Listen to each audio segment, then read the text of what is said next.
Selamat datang kembali di channel saya Timotius Duha, channel yang khusus menyampaikan informasi-informasi seputar skripsi dan pengolahan data penelitian.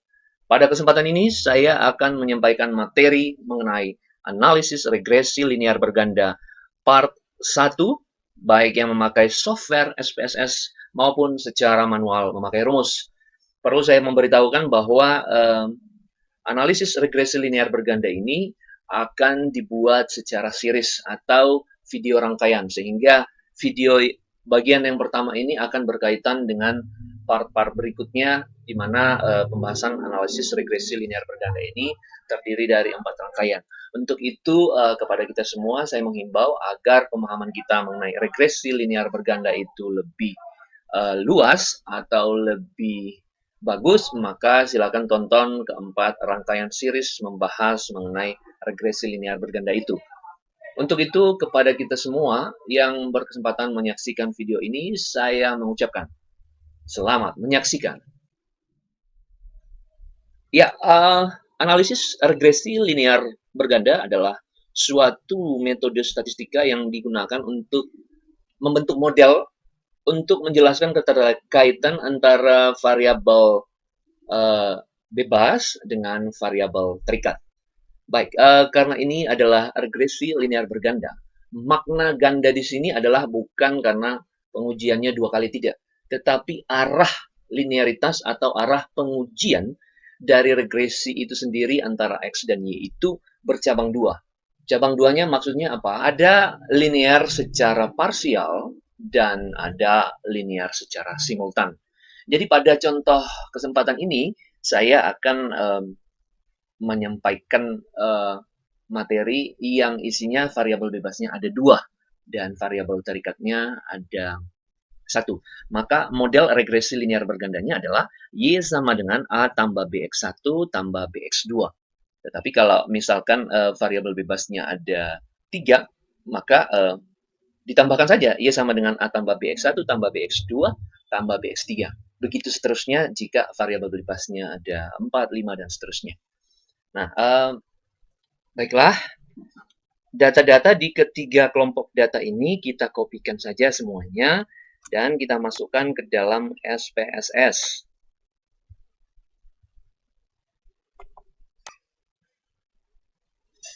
Kita pastikan. Ya, inilah data kita rapikan saja. Nama yang pertama adalah X1. Kemudian X2. Yang terakhir adalah Y. Kemudian desimalnya kita ganti menjadi 0. Oke. Labelnya untuk X1 katakanlah kepuasan kerja. X2 adalah kinerja. Dan Y adalah komitmen organisasional. Jadi kita geser saja ini supaya tampak jelas. Oke. Inilah. Baik, kita cek ya.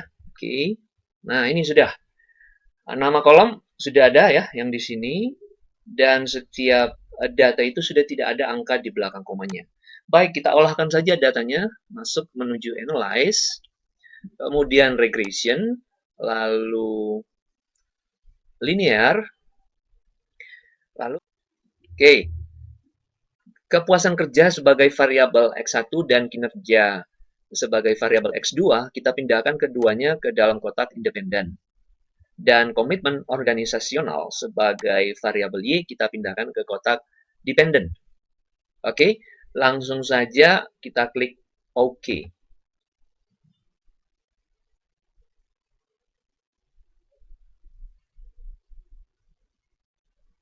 Ya, jadi outputnya sudah ada variable entered, ada model summary, ada ANOVA, dan yang terakhir ada coefficient.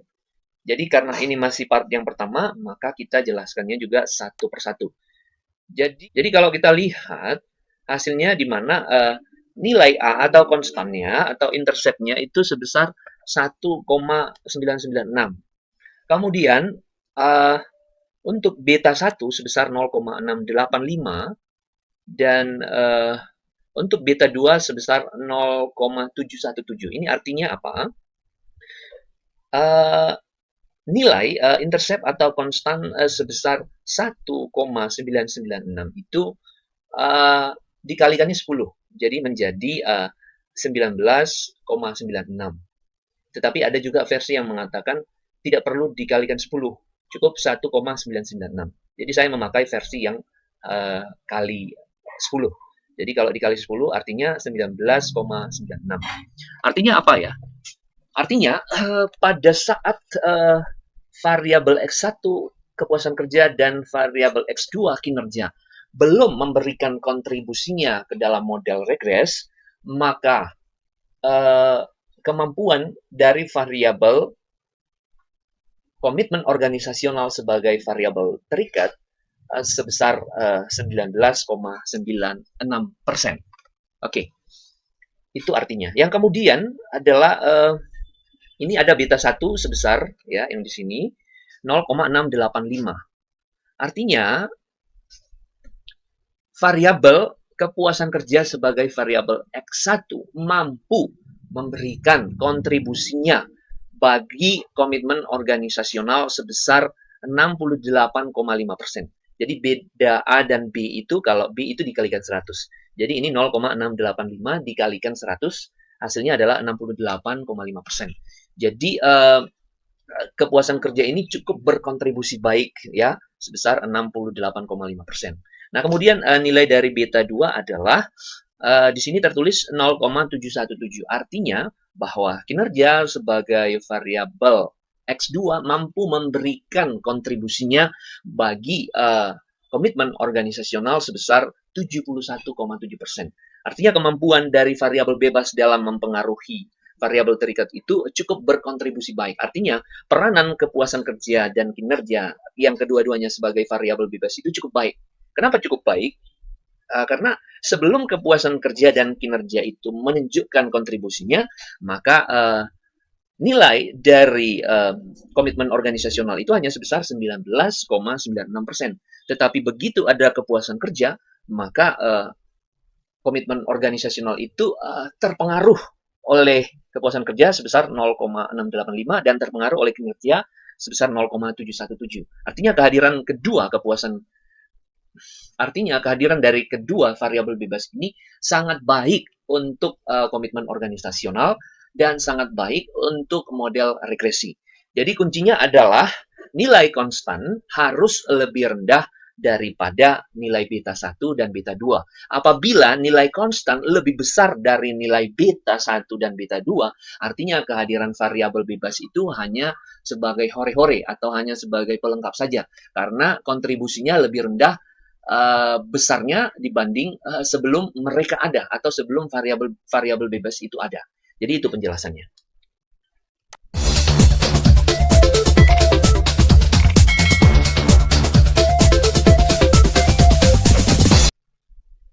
Jadi pada kesempatan ini seperti yang saya sampaikan tadi bahwa kita memiliki dua variabel bebas dan satu variabel terikat. Jadi grand design-nya atau sumber datanya kita memiliki kelompok data dari tiga variabel ya, ada X1 dan ada X2 dan kemudian ada Y, di mana ketiga kelompok data ini memiliki jumlah data semuanya masing-masing 10. Jadi perlu saya ingatkan kembali karena ini hanya contoh, maka jumlah datanya hanya 10. Tetapi perlu diingat untuk penelitian ya, saya ingatkan sekali lagi bahwa dalam melakukan regres minimal jumlah data itu 30. Nah, karena ini hanya contoh, maka tidak apa-apa kita memakai 10 data. Tetapi pada pengolahan data untuk diteruskan ke penelitian atau menghasilkan hasil penelitian, maka ada baiknya jumlah data yang akan dilakukan regresnya itu minimal 30. Baik. Kemudian dari ketiga kelompok data ini kita membuat beberapa kelompok data baru yang berkaitan dengan kelompok data awal, yaitu X1 kuadrat, lalu X2 kuadrat, Y kuadrat, X1 kali X2, X1 kali Y, dan X2 kali Y. Tentu kita pasti memahami arti dari kelompok-kelompok data berikut ini ya. X1 kuadrat. Nah, dari kelompok kelompok data ini, ya kita mendapatkan yang namanya sigma. Oke ya, dari sigma inilah kita akan mendapatkan ya gambaran untuk melakukan matriks. Jadi sigma-sigma di dalam kelompok data ini menjadi sumber komponen-komponen dalam pembentukan matriks. Ya, matriks di dalam regresi. Oke, kita lanjutkan ke pembentukan matriks. Baiklah saudara-saudara, inilah yang saya sebut tadi komponen dari matriks. Ya, ini sudah baku aturannya, di mana di kolom 1 ada N, lalu di sini ada sigma X1, lalu di sini ada sigma X2, kemudian sigma X1, X1 kuadrat, X1 kali X2, kemudian di kolom ketiga sigma X2, sigma X1 kali X2, dan sigma X1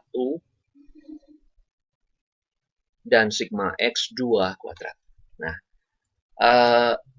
kemudian dari ketiga matriks ini ditambahkan ke kolom berikutnya, yaitu kolom 4 dan 5, yang mana angkanya didapatkan dari, jadi begini loh, ini kan 3 ya, lalu kita teruskan dengan kolom keempat dengan memindahkan komponen di kolom pertama. Jadi setelah pindah isinya begini. Oke ya. Nah, kemudian untuk kolom yang kelima, di mana isi dari kolom yang kedua kita pindahkan ke kolom yang kelima. Sehingga ya komponen itu dalam pembentukan matriks itu terdiri dari 5 kolom. Nah, oke ya. Baik, terus ini angka yang di 5 kolom ini kita gandakan. Kita gandakan ke bawah lagi dengan angka yang sama. Oke, lihat. Jadi angka yang di bagian atas ini sama dengan angka di bagian bawah. Begitu juga di kolom yang kedua ini, angkanya sama dengan kolom yang kedua di bagian bawah. Oke ya, sama ya. Begitu juga di kolom yang ketiga ini sama. Atas bawah angkanya sama. Oke. Begitu juga dengan yang kolom keempat, yang bagian atas dengan bagian bawah itu sama. Nah, kemudian juga di kolom yang kelima angkanya juga sama antara yang di atas sama yang di bawah. Oke ya. Jadi sekarang ada 2 tempat. Nah, apa maksudnya dari warna-warna ini? Warna yang sama untuk bagian atas itu kita kalikan dengan warna yang sama. Contoh ini ya, 10 mengalihkan yang di bawah ini, lalu mengalihkan juga yang di bawah ini. Jadi ketiga warna kuning itu semuanya dikalikan, hasilnya yang di sini. Nih, hasilnya yang di sini nih. Oke. Begitu juga yang hijau, kita kalikan semua angka yang berwarna hijau ini kita kalikan.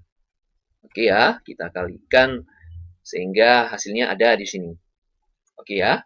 Nah, kemudian semua warna biru ini kita kalikan aja. Ada 3 kan, maka kita kalikan 3. Oke. Oke. Nah, dah. Jadi hasil perkalian yang kuning, hasil perkalian yang hijau, hasil perkalian yang biru, hasil perkaliannya ketiga-tiganya itu kita jumlahkan sehingga hasilnya adalah sekian. Ini ya hasilnya, ya ini. Oke. Nah, sama yang di bawah juga semua angka yang berwarna sama kita kalikan.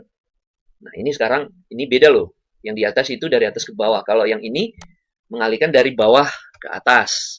Ini kita kalikan ya. Ketiga perkalian ini mendapatkan nilai yang di sini, yang kuning ini hasilnya. Oke. Lalu angka yang hijau ini kita kalikan semuanya. Kita kalikan saja.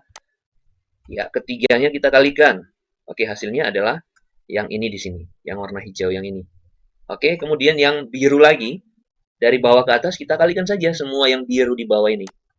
Kita kali 1, lalu kali lagi, lalu kali lagi, hasilnya ini. Oke, ketiga perkalian yang di bawah ini, yang kuning, kemudian yang hijau, kemudian yang biru, ketiga-tiganya ini kita jumlahkan, sehingga hasil perkalian bawah itu nilainya sekian. Oke, nah seterusnya, hasil penambahan dari semua perkalian atas mengurangi hasil penambahan semua perkalian bawah, sehingga perkalian atas mengurangi perkalian bawah hasilnya adalah 2032. Ini ya, 2032. Nah, 2032 itu adalah nilai dari matriks A. Ya, saya ulangi, nilai dari matriks A. Ini sudah dapat nilainya. Oke, kita perlu membuat matriks turunan. Nah, perlu diingat bahwa jumlah variabel kita ada 3. Maka turunan dari matriks A yang ini ada 3, yaitu matriks A1, matriks A2, dan matriks A3. Oke? Nah, baiklah, seperti yang saya sebutkan sebelumnya, kalau matriks turunan kita itu kan ada 3, yaitu A1, A2, dan A3. Jadi sekarang ini adalah turunan yang pertama atau matriks A1. Sebelumnya saya katakan tadi kalau tiap turunan itu berbeda kolomnya, ya, berdasarkan urutannya. Jadi kalau misalkan turunan 1, maka kolom pertamanya berubah. Ya, ini. Jadi ini sudah berubah. Diganti dengan sigma Y, sigma X1 kali Y, dan sigma X2 kali Y. Tetapi kolom kedua dan ketiga itu masih sama. Masih sama seperti matriks yang A tadi, yang sebelumnya kita kerjakan. Nah, tetapi formula ini kan ada 3, ya. Ada 3, ya. Nah, penjelasan yang mengatakan bahwa kolom keempat berasal dari kolom yang pertama itu tidak berubah.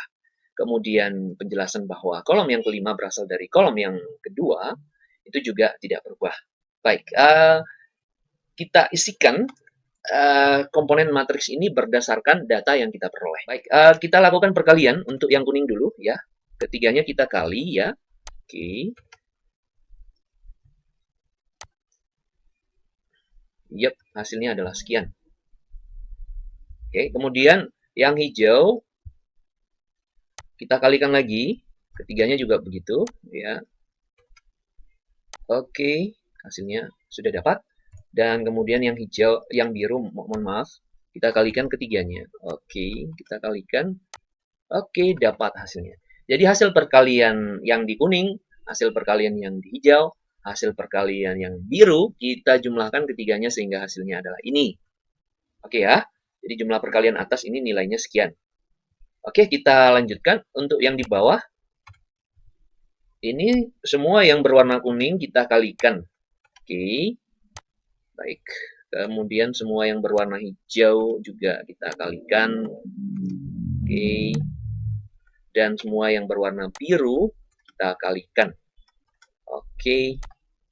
Nah, hasil perkalian yang di bawah ini yang kuning, yang hijau, yang biru, ketiganya itu kita jumlahkan sehingga hasilnya adalah yang di sini ini. Oke.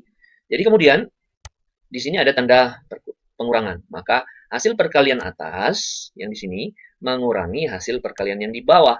Nah, outputnya adalah 4056. Jadi 4056 ini adalah nilai dari matriks A. Oke ya, jadi kita sudah dapat nilai matriks A sebesar 4056. Oke, sekarang kita mau mencari turunan dari matriks A yang kedua atau matriks A2. Nah, karena ini turunan yang kedua, maka kolom yang keduanya juga sudah berubah. Ya, sudah berubah. Tetapi kolom 1 masih sama dengan kolom 1 di matriks A. Kolom 3 masih sama dengan kolom 3 yang ada di matriks A. Nah, penjelasan bahwa kolom 4 berasal dari kolom 1 itu masih sama, ya, sama. Dan penjelasan bahwa kolom 5 berasal dari kolom 2 juga masih sama. Oke ya, jadi yang membedakan matriks A dengan matriks A2 hanya di kolom yang 2 saja. Oke, nah setelah itu kita melihat bahwa komponen matriks ini sudah lengkap, maka kita isikan angka-angkanya berdasarkan yang ada di komponen matriks ini. Misalnya N, sehingga yang di atas ini kuning mengalihkan kuning, hijau mengalihkan hijau, biru mengalihkan biru. Sehingga dari perkalian ini, inilah hasilnya. Oke, kemudian yang di bawah ini ya, kuning mengalihkan kuning, hijau mengalihkan hijau, dan biru mengalihkan biru. Sehingga dari ketiga warna perkalian ini dijumlahkan hasilnya begini. Maka perkalian atas sebesar ini mengurangi hasil perkalian bawah sebesar begini, maka didapatkan angka 1392. Jadi 1392 ini adalah nilai dari matriks A. Baik, kemudian kita masuk ke turunan matriks A berikutnya adalah matriks A3. Nah, karena ini adalah turunan yang ketiga, maka kolom yang ketiganya sudah berubah. Ya, sudah berubah ini. Nah, oke, tapi untuk kolom 1 dan 2 masih sama seperti yang di matriks A yang tadi. Yang membedakan hanya kolom 3-nya karena ini turunan yang ketiga. Nah, penjelasan yang menyampaikan tadi sebelumnya bahwa kolom keempat berasal dari kolom 1 itu masih sama. Kolom yang kelima, ya ini kolom yang kelima berasal dari kolom yang kedua itu masih sama. Nah, dari komponen matriks ini, ini yang saya ini tujukan ini, silahkan dimasukkan angkanya ke bawah ini. Kalau ini satu kolom ada 3 baris, maka isikan di sini 3 baris. Oke ya, dari kolom 1 sampai kolom 5. Maka angka yang di sini, yang bagian atas ini, ya masih sama, persis, tidak ada yang berbeda dengan angka yang di bawah. Oke ya. Nah, ini seperti yang matriks A, A1, A2 ya, kuning mengalihkan kuning, hijau mengalihkan hijau, biru mengalihkan biru, sehingga dari ketiga perkalian ini kita jumlahkan yang disebut dengan namanya perkalian atas, nilainya 1,725 sekian sekian sekian. Nah, begitu juga yang di bawah, yang ini ya, kuning mengalihkan kuning, kemudian hijau mengalihkan hijau ya, lalu biru mengalihkan biru. Dari ketiga perkalian ini kita jumlahkan totalnya sehingga ada yang disebut dengan jumlah perkalian bawah. Nah, untuk mendapatkan nilai matriks A3 maka jumlah perkalian atas ini kan, mengurangi jumlah perkalian bawah sehingga didapatkan nilainya sebesar 1456. Jadi 1456 ini adalah nilai dari matriks A3. Jadi kita sudah mendapatkan 4 matriks ya. Saya ulangi, ada matriks A, kemudian ada matriks A1, matriks A2, dan matriks A3. Oke, nah kemudian nilai-nilai ini kita masukkan untuk mencari nilai dari A, B1, dan B2. Oke, kita perlu review dulu. Ya, matriks A atau determinan A itu 232, matriks turunannya A1 atau determinan A1 4056, kemudian determinan A2 1392 dan determinan A3 1456. Jadi keempat hasil dari matriks ini kita masukkan ke dalam rumus. Ini ada rumus A, rumus B1 dan rumus B2. Jadi yang membedakan adalah untuk mencari nilai A, B1 dan B2 adalah untuk pembilangnya. Di mana A1 memiliki pembilang determinan A1. Untuk B1 pembilangnya adalah determinan A2 dan untuk B2 memiliki nilai determinan A3. Tetapi penyebutnya sama, yaitu memakai determinan A semuanya. Oke. Jadi atas membagi bawah hasilnya adalah 1,9. Kemudian atas membagi bawah hasilnya 0,68 dan atas membagi bawah hasilnya adalah 0,71. Jadi kita sudah mendapatkan nilai A dan nilai B1, begitu juga nilai B2. Jadi karena kita sudah mendapat nilai A, B1 dan B2, maka kita bandingkan dengan output SPSS yang tadi. Oke. Kita copy saja, copy. Lalu kita pindahkan ke sini ya. Oke, pastekan saja. Oke. Nah, coba kita lihat saudara-saudara ya. Nah, ini ya. Untuk nilai A itu sebesar 1,99 sama dengan yang manual. Kita kuningkan saja ini ya. Ini sama. Oke. Kemudian nilai beta 1 sebesar 0,685. Kita hijaukan ini ya. Oke, ini sama dengan beta 1 di sini. Ya. Oke, yang seterusnya untuk nilai beta 2 ya kita apakan? Birukan saja. Ops.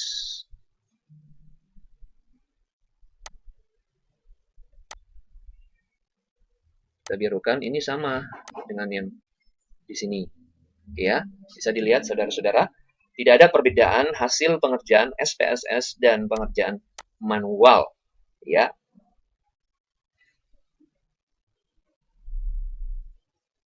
Jadi itu saja yang bisa saya sampaikan. Atas perhatian kita semua, saya mengucapkan terima kasih. Salam persahabatan.